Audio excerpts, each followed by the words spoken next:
In today's patent market, selling patents is not just a means of monetizing surplus IP. It has become a strategic lever to incentivize cross-licensing negotiations and minimize the risk and the cost of litigation.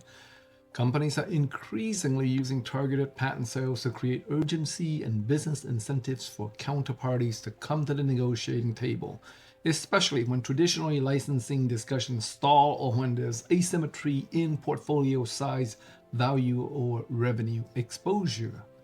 So, why sell patents?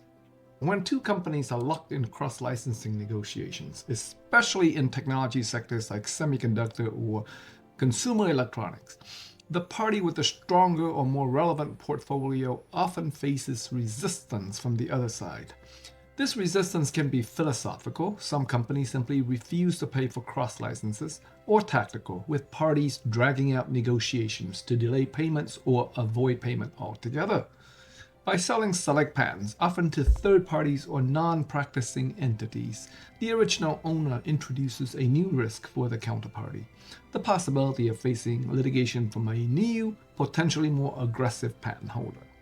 This is designed to break deadlocks and incentivize the other party to negotiate a cross-license or settle, rather than risk costly and protracted litigation. Selling patents on a regular basis helps. The owner creates an incentive for the other party to engage and settle sooner than later. So how should you structure patent sales? Upfront payments and revenue sharing is one way. Modern patent sales and licensing deals are relatively simple cash transactions. Instead, they are increasingly structured with a combination of upfront payments and revenue sharing. This dual structure offers several advantages. First, upfront payment that provides immediate revenue and financial security for the seller, offsetting the R&D cost and patent prosecution cost.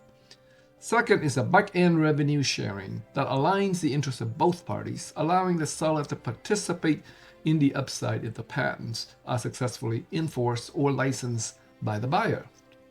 This approach also reduces the need for contentious valuation debates, as both parties share in the future outcome.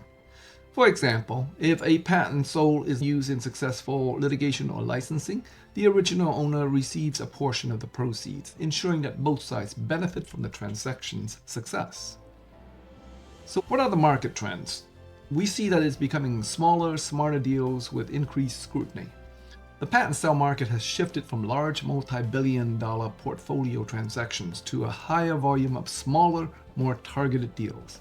Buyers are more sophisticated, focusing on high-quality, license-ready patents that can be quickly implemented or asserted. This trend is driven by a number of facts. First, increased due diligence. Buyers conduct rigorous technical and legal analysis to ensure patents can withstand challenges and are relevant to the current products or standards. Global portfolio. There is a growing interest in patents with enforceability in key jurisdictions like Europe, Brazil, and under the Unified Patent Court, or UPC, reflecting the global nature of enforcement and licensing. There's also the creative deal structure. Deals now often include milestone payments, performance obligations, and hybrid royalty models to balance risk and reward. So how would one reduce litigation costs? What's the business case? Litigation is expensive, unpredictable, and can drag on for years. Cross-licensing and strategic patent sales are effective tools for reducing these costs.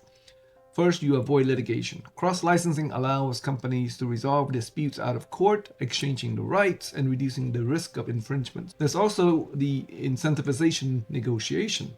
The threat of patents being sold to an NPE or a competitor creates a tangible risk to the counterparty and encouraging them to negotiate rather than litigate. There's also the speed of resolution. Structuring deals with upfront and back-end payment makes it easier to reach agreement quickly, as both sides have a vested interest in the outcome. Selling patents create an incentive for the other party to engage and negotiate and settle sooner than later. If you think about it, when you're going in and asking for money, nobody wants to pay, and it's in their interest to delay the ultimate payment.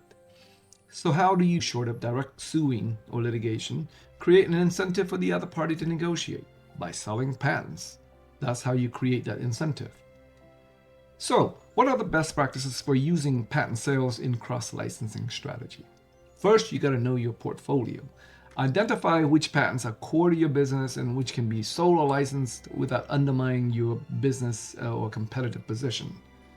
Second is targeted sales. Sell patents that are relevant to the counterparty's products market, increasing the pressure to negotiate. Third is to maintain relationship. Deals are easier and faster with parties you know already and trust, and targeted outreach and existing relationships are key. You need to structure the deal for success. Use a mix of upfront payment and revenue sharing to align interests and facilitate agreement. And then you need to monitor the market. Stay informed about the global enforcement trends and buyer preferences to maximize the value of your assets.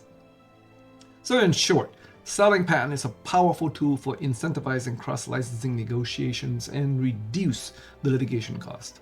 By strategically divesting non-core assets, structuring deals with upfront and back-end payments, and leveraging the threat of third-party enforcement, companies can create the business incentives needed to bring reluctant counterparties to the table. In a market defined by smaller, smarter deals and increased scrutiny, this approach not only unlocks new revenue streams, but also strengthens your position in cross-licensing and IP monetization. If you like this and have more questions, please visit patentpc.com.